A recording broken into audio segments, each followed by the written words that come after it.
श्री मैया की जय। बोलो माँ कुष्मांडा की जय। बोलो माँ दुर्गे की जय। बोलो काली मैया की जय।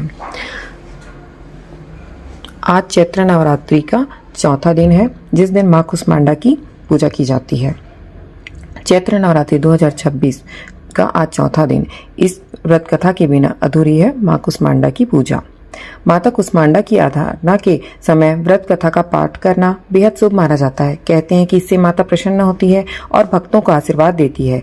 यह भी माना जाता है कि कथा के पाठ से जीवन में सकारात्मक ऊर्जा का आगमन होता है। चैत्र नवरात्रि के चौथे दिन माँ कुष्मांडा की पूजा का विधान है।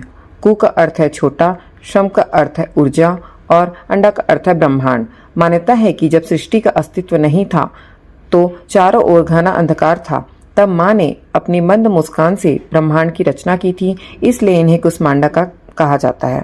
मान्यता यह भी है कि जो भी भक्त सच्चे मन से माता की आराधना करता है, माता की पूजा करता है और व्रत कथा को पाठ करता है, सुनता है, उस पर माता की कृपा हमेशा बनी रहती है और उनके जीवन में सुख समृद्धि आती है। माँ कुष्मांडा का व्रत कथा। सनातन धर्म की कथाओं के अनुसार एक समय ऐसा था जब न सूरज था, न चांद और न ही यह धरती। चारों ओर गहरा अंधकार और सन्नाटा छाया हुआ था। ऐसे में जब भगवान ब्रह्मा, विष्णु और महेश ने सृष्टि की रचना का विचार किया तो उन्होंने आदि शक्ति माँ दुर्गा का स्मरण किया।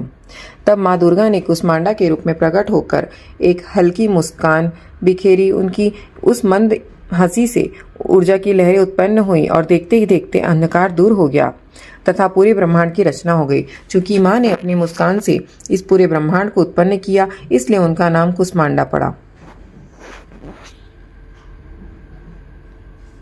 माँ कुष्मांडा का स्वरूप। माँ कुष्मांडा की 8 भुजाएं हैं, इसलिए इन्हें अष्टभुजा देवी भी कहा जाता है। उनके हाथों में कमंडल, धनुष, बाण, कमल, पुष्प, अमृत से भरा कलश, चक्र, गदा और सिद्धियों व निधियों को प्रदान करने वाली जपमाला होती है।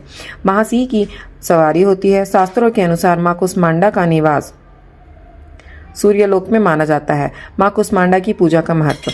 धार्मिक मान्यताओं के अनुसार माँ कुष्मांडा की पूजा करने से आरोग्य और उत्तम स्वास्थ्य का वरदान मिलता है। माँ की कृपा से साधक की बुद्धि तीव्र होती है और समाज में यश और मान सम्मान बढ़ता है।